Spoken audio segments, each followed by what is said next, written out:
week we introduced you to two women who are about to undergo breast augmentation enlargement, and they are back now to tell us and show us how their surgery went. And with them, of course, is their doctor, Dr. Helen Colen, who performed both operations. And we have Jill Herzog and Leslie, it's Adcock, right? Yes. Nice to see you all again. Nice to see you. Nice to see you. Jill, let's talk to you first. You just had your surgery, what, Monday? Monday. And we spoke to you on the phone Tuesday. Yes. You were feeling pretty good. Yeah, I felt great. Okay, you happy It was now with wonderful. the I results? am so thrilled.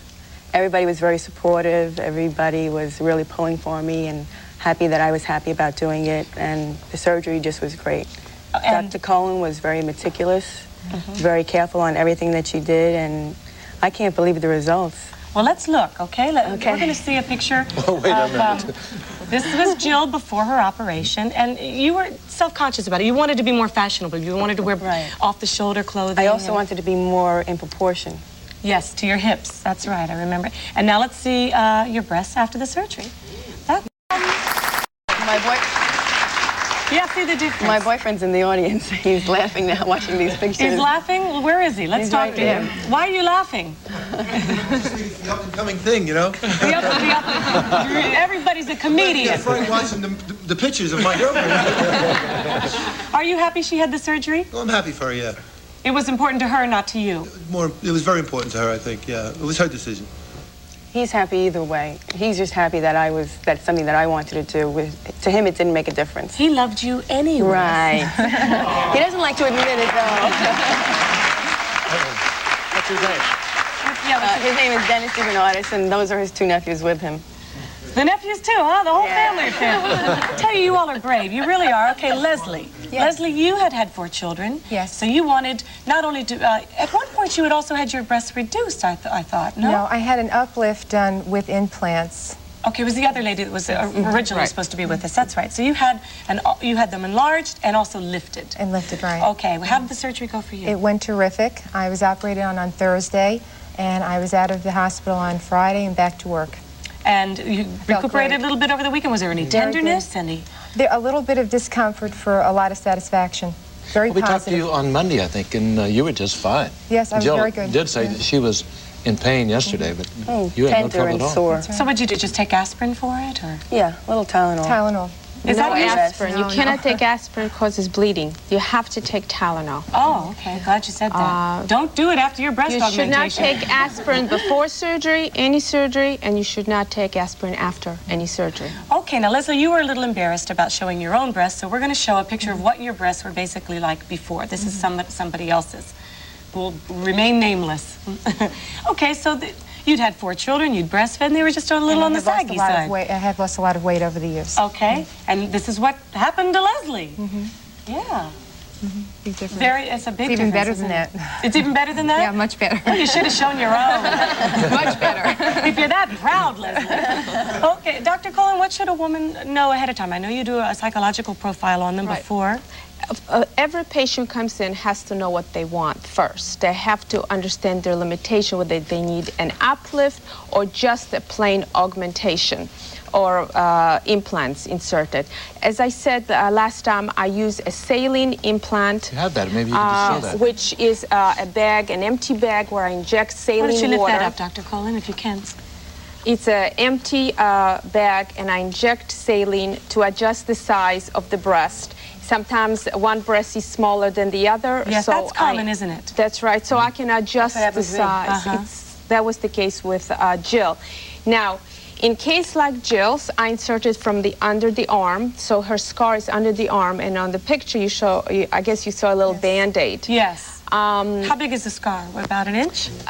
About an inch. Gosh, that's nothing. That's it. And in a case like Leslie's, we have to do an uplift. Of course, I use the incision that I make for the uplift, and through that incision, I insert the implant. So that's under her breast? Under her breast. And it's a lifelong? It's a lifelong implant, and you put it under the muscle, so that minimizes the capsular contracture and minimizes the feeling of any hardness. And a woman like Jill who has no children but perhaps hopes to someday will be able to breastfeed. There is Absolutely. surgery marks right there. Yeah, okay. Well, we're going to come back in a moment, and we're going to take your phone calls. If you have any questions for Dr. Colen about breast augmentation, or I guess about breast reduction, too, if you'd like, call us at 955-9800, and we'll take your call.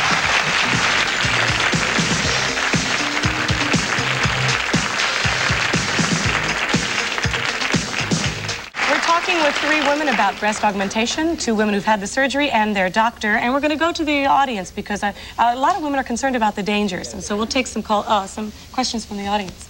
Hello. Yes, I would like to know an 18-year-old, 17-year-old young lady could have this implant. Absolutely. The implant goes underneath the muscle. It does not disturb the breast tissue. You can still have examination, you can breastfeed, and you can have a mammogram, and it is safe. Okay. Thank you. Good morning. You're on the morning show. Hi, good morning. What are the risks involved? There are a few. One risk is that if the person develops scar tissue around the implant may feel harder than natural breast. That's why I like to put it under the muscle, because that minimizes that feeling of hardness. Sometimes if it's really hard, you have to go back and take out the capsule or break the capsule. Another one is that you always worry, as with any surgery, you worry about infection. This happens very rarely. You cover the patient with antibiotics, but this is one of the risks. Okay.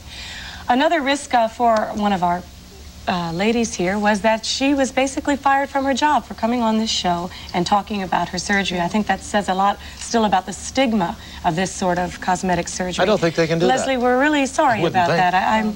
It's my belief that that was an issue of my discharge yesterday, and is very abrupt. But You came back to work on Friday and were told to move out of your office. I worked from Friday, Saturday, Sunday, Monday, and I would yesterday. consult your legal beagle. Yeah. Well, I just... in this day and age, it's hard to believe this could happen. Yeah. I feel that shows should be informative about surgery, and this was very nice that Leslie did that. Well, I'm very positive. And, this woman has her heart, and it's not just her hands. She's a terrific doctor. Well, that's the other thing, too. Make sure you choose the right doctor for That's this right. surgery. It's very And important make to sure choose the that right you know doctor. that this is surgery, and you have to be careful, and you have to understand the risks. Okay. Ladies, thank you very, very much. much. Leslie, we hope you win that battle, get your job back. Thanks. Oh, that makes me angry. And Jill, awfully lovely nice to show. see you. Thank you. Congratulations, Nice to see Dr. you. Colen. Call it. Thanks And very, Dennis. very much. And Dennis, yeah. We'll be back in a moment.